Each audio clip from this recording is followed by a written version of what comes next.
ਗੁਰੂ ਨਾਨਕ ਦੇਵ ਜੀ ਮਰਦਾਨੇ ਨੂੰ ਨਾਲ ਲੈ ਕੇ ਪਿੰਡ ਤੋਂ ਬਾਹਰ ਨਿਕਲ ਗਏ ਅਤੇ ਉਸ ਨੂੰ ਪੁੱਛਣ ਲੱਗੇ ਕਿ ਮਰਦਾਨਿਆਂ, ਹੁਣ ਕਿਸ ਪਾਸੇ ਜਾਣ ਨੂੰ ਤੇਰਾ ਦਿਲ ਕਰਦਾ ਹੈ, ਅਸੀਂ ਉੱਧਰ ਹੀ ਚੱਲੀਏ।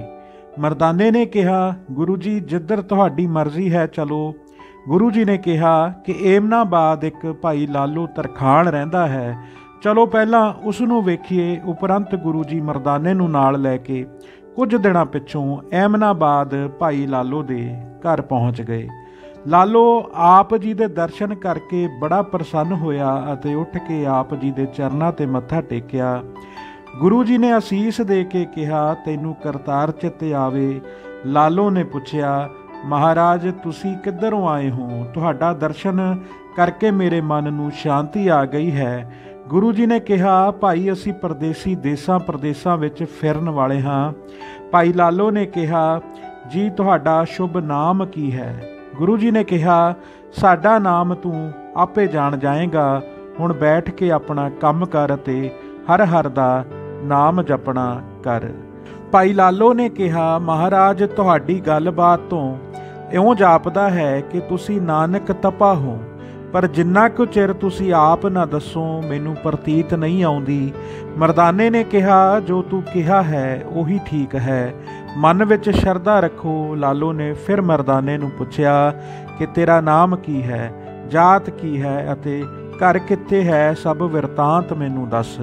ਮਰਦਾਨੇ ਨੇ ਦੱਸਿਆ, ਮੇਰਾ ਨਾਮ ਮਰਦਾਨਾ ਹੈ, ਮੈਂ ਬੇਦੀ ਕੁਲ ਦਾ ਮਰਾਸੀ ਹਾਂ ਅਤੇ ਇਹਨਾਂ ਮੇਰੇ ਮਾਲਕ ਦਾ ਨਾਮ ਨਾਨਕ ਜੀ ਹੈ। ਮਰਦਾਨੇ ਪਾਸੋਂ ਇਹ ਗੱਲ ਸੁਣ ਕੇ ਲਾਲੋ ਨੇ ਦੋਵੇਂ ਹੱਥ ਜੋੜ ਕੇ ਗੁਰੂ ਜੀ ਦੇ ਚਰਨਾਂ ਤੇ ਮੱਥਾ ਟੇਕਿਆ ਤੇ ਬੜੇ ਪ੍ਰੇਮ ਤੇ ਸਤਿਕਾਰ ਨਾਲ ਮੰਜਾ ਢਾਹ ਕੇ ਉੱਪਰ ਗੁਰੂ ਜੀ ਨੂੰ ਬਿਠਾ ਕੇ ਆਪ ਭੋਜਨ ਤਿਆਰ ਕਰਨ ਵਾਸਤੇ ਚਲਿਆ ਗਿਆ। ਪਿੱਛੋਂ ਮਰਦਾਨੇ ਨੇ ਪੁੱਛਿਆ, ਇਹ ਪੁਰਸ਼ ਕੌਣ ਹੈ ਜਿਸ ਤੇ ਆਪ ਜੀ ਨੇ ਇਤਨੀ ਕਿਰਪਾ ਕੀਤੀ ਹੈ? ਗੁਰੂ ਜੀ ਨੇ ਕਿਹਾ, ਇਹ ਪਿਛਲੇ ਕਈ ਜਨਮਾਂ ਦਾ ਭਗਤ ਹੈ ਜੋ ਹੁਣ ਸਫਲ ਹੋਇਆ ਹੈ। ਇਤਨੇ ਨੂੰ ਭਾਈ ਲਾਲੋ ਨੇ ਆਣ ਕੇ ਕਿਹਾ, ਇਹ ਦੀਨਾਨਾਥ ਪ੍ਰਸ਼ਾਦਾ ਤਿਆਰ ਹੈ, ਚਲੋ ਛਕਣਾ ਕਰੋ। ਗੁਰੂ ਜੀ ਨੇ ਕਿਹਾ, ਇੱਥੇ ਹੀ ਲੈ ਆਵੋ। ਲਾਲੋ ਨੇ ਕਿਹਾ, ਮਹਾਰਾਜ ਚੌਂਕੇ ਵਿੱਚ ਬੈਠ ਕੇ ਕਿਉਂ ਨਹੀਂ ਛਕਦੇ? ਗੁਰੂ ਜੀ ਨੇ ਕਿਹਾ, ਭਾਈ ਇਹ ਸਾਰੀ ਧਰਤੀ ਹੀ ਚੌਂਕਾ ਹੈ। ਜਿਹੜੇ ਸੱਚ ਵਿੱਚ ਰਤੇ ਹੋਏ ਹਨ ਉਹ ਸਦਾ ਹੀ ਸੱਚੇ ਹੁੰਦੇ ਹਨ, ਉਹਨਾਂ ਦੇ ਮਨ ਦਾ ਭਰਮ ਮਿਟ ਗਿਆ ਹੈ। ਇਹ ਬਚਨ ਸੁਣ ਕੇ ਭਾਈ ਲਾਲੋ ਬੜੀ ਖੁਸ਼ੀ ਨਾਲ ਬਾਜਰੇ ਦੀ ਰੋਟੀ ਤੇ ਸਰੋਂ ਦਾ ਸਾਗ ਲੈ ਆਇਆ। ਇਸ ਬਾਜਰੇ ਦੀ ਰੋਟੀ ਨੂੰ ਵੇਖ ਕੇ ਮਰਦਾਨੇ ਨੇ ਮਨ ਵਿੱਚ ਹੀ ਗਿਲਾਨੀ ਨਾਲ ਕਿਹਾ, ਇਹ ਕੀ ਖਾਣਾ ਹੈ? ਗੁਰੂ ਜੀ ਨੇ ਉਸ ਦੇ ਮਨ ਦੀ ਗੱਲ ਜਾਣ ਕੇ ਆਖਿਆ, ਮਰਦਾਨਿਆਂ ਇਹ ਖਾਣਾ ਖਾਓਗੇ ਤਾਂ ਪਤਾ ਲੱਗੇਗਾ। ਇਹ ਆਖ ਕੇ ਗੁਰੂ ਜੀ ਨੇ ਆਪਣੇ ਹੱਥ ਨਾਲ ਮਰਦਾਨੇ ਨੂੰ ਰੋਟੀ ਦਿੱਤੀ ਅਤੇ ਕਿਹਾ ਕਿ ਦੱਸ ਕੈਸਾ ਸਵਾਦ ਆਇਆ ਹੈ। ਮਰਦਾਨੇ ਜਦ ਬੁਰਕੀ ਮੂੰਹ ਵਿੱਚ ਪਾਈ ਤਾਂ ਉਸ ਨੂੰ ਅੰਮ੍ਰਿਤ ਵਰਗਾ ਸਵਾਦ ਆਇਆ। ਤਦ ਬੜਾ ਖੁਸ਼ ਹੋ ਕੇ ਕਹਿਣ ਲੱਗਾ, ਮਹਾਰਾਜ ਇਹ ਤਾਂ ਅਸਚਰਜ ਸਵਾਦ ਹੈ। ਭਾਈ ਲਾਲੋ ਨੇ ਇਹ ਗੱਲ ਸੁਣ ਕੇ ਕਿਹਾ, ਮਹਾਰਾਜ ਤੁਸਾਂ ਸੁਦਾਮਾਂ ਦੇ ਚੌਲਾਂ, ਬਿਦਰ ਦੇ ਸਾਗ ਅਤੇ ਭੀਲਣੀ ਦੇ ਜੂਠੇ ਬੇਰਾਂ ਵਾਂਗੂ ਮੇਰੀ ਇਹ ਸੁੱਕੀ ਰੋਟੀ ਅੰਗੀਕਾਰ ਕਰਕੇ ਮੈਨੂੰ ਮਾਣ ਬਖਸ਼ਿਆ ਹੈ। ਤੁਸਾਂ ਮੇਰੇ ਜਨਮ ਜਨਮਾਂਤਰਾਂ ਦੇ ਦੁੱਖ ਕੱਟ ਦਿੱਤੇ ਹਨ। ਭਾਈ ਲਾਲੋ ਨੇ ਗੁਰੂ ਜੀ ਦੇ ਚਰਨਾਂ ਤੇ ਸਿਰ ਰੱਖ ਦਿੱਤਾ ਅਤੇ ਜਦ ਗੁਰੂ ਜੀ ਨੇ ਉਸ ਦੇ ਸਿਰ ਤੇ ਹੱਥ ਰੱਖਿਆ ਤਾਂ ਉਸ ਦੇ ਕਪਾਟ ਖੁੱਲ੍ਹ ਗਏ। ਉਸ ਨੂੰ ਤਿੰਨੇ ਲੋਕਾਂ ਦੀ ਸੋਝੀ ਹੋ ਗਈ। 3 ਦਿਨ ਉਪਰੰਤ ਮਰਦਾਨੇ ਨੂੰ ਆਪ ਜੀ ਨੇ ਪੁੱਛਿਆ, ਮਰਦਾਨਿਆਂ ਹੁਣ ਕਿੱਧਰ ਜਾਣ ਦੀ ਤੇਰੀ ਇੱਛਾ ਹੈ? ਮਰਦਾਨੇ ਨੇ ਕਿਹਾ, ਇਹ ਦੀਨਾਨਾਥ ਜਿੱਧਰ ਇੱਛਾ ਹੈ ਚਲੋ, ਮੈਂ ਤੁਹਾਡੇ ਅਨੁਸਾਰੀ ਹਾਂ। ਜਦ ਭਾਈ ਲਾਲੋ ਪਾਸੋਂ ਤੁਰਨ ਵਾਸਤੇ ਇੱਛਾ ਪ੍ਰਗਟ ਕੀਤੀ ਤਾਂ ਉਸਨੇ ਕਿਹਾ, ਮਹਾਰਾਜ ਜੀ ਕਿਰਪਾ ਕਰਕੇ ਕੁਝ ਚਿਰ ਹੋਰ ਇੱਥੇ ਹੀ ਨਿਵਾਸ ਰੱਖੋ, ਤੁਹਾਡੀ ਸੰਗਤ ਕਰਕੇ ਮੇਰਾ ਜਨਮ ਮਰਨ ਕੱਟਿਆ ਜਾਏਗਾ।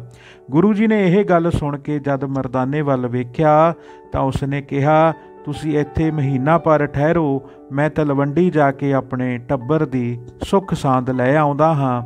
ਇੱਥੋਂ ਦੇ ਲੋਕ ਮੈਨੂੰ ਹਾਸੀ ਕਰਦੇ ਹਨ ਅਤੇ ਮੇਰੇ ਮਨ ਨੂੰ ਗੁੱਸਾ ਆਉਂਦਾ ਹੈ, ਮੈਂ ਇੱਥੇ ਨਹੀਂ ਰਹਿਣਾ। ਗੁਰੂ ਜੀ ਨੇ ਕਿਹਾ, ਲੋਕਾਂ ਦੀ ਪਰਵਾਹ ਨਹੀਂ ਕਰੀਦੀ, ਲੋਕ ਤਾਂ ਕਿਸੇ ਤਰ੍ਹਾਂ ਵੀ ਖੁਸ਼ ਨਹੀਂ ਹੁੰਦੇ। ਉਹਨਾਂ ਆਖਿਆ ਕਿ ਇਸ ਕਲਯੁੱਗ ਵਿੱਚ 5 ਪ੍ਰਕਾਰ ਦੇ ਲੋਕਾਂ ਪਾਸੋਂ ਮੈਂ ਆਪਣੀ ਇੱਜ਼ਤ ਕਿਸ ਤਰ੍ਹਾਂ ਬਚਾ ਕੇ ਰੱਖਾਂ। ਜੋ ਬੋਲਦਾ ਹਾਂ ਤਾਂ ਕਹਿੰਦੇ ਹਨ ਬੜੇ ਬਕਵਾਸ ਕਰਦਾ ਹੈ। ਜੇ ਚੁੱਪ ਰਹਿੰਦਾ ਹਾਂ ਤਾਂ ਕਹਿੰਦੇ ਹਨ ਇਸ ਨੂੰ ਬੋਲਣ ਦੀ ਅਕਲ ਹੀ ਨਹੀਂ। ਜੇ ਬੈਠ ਰਹਿੰਦਾ ਹਾਂ ਤਾਂ ਕਹਿੰਦੇ ਹਨ ਕਿ ਸੱਥਰ ਪਾ ਕੇ ਬੈਠ ਰਿਹਾ ਹੈ। ਜੇ ਉੱਠ ਕੇ ਤੁਰਦਾ ਹਾਂ ਤਾਂ ਕਹਿੰਦੇ ਹਨ ਸਿਰ ਸੁਆਹ ਪਾ ਗਿਆ ਹੈ।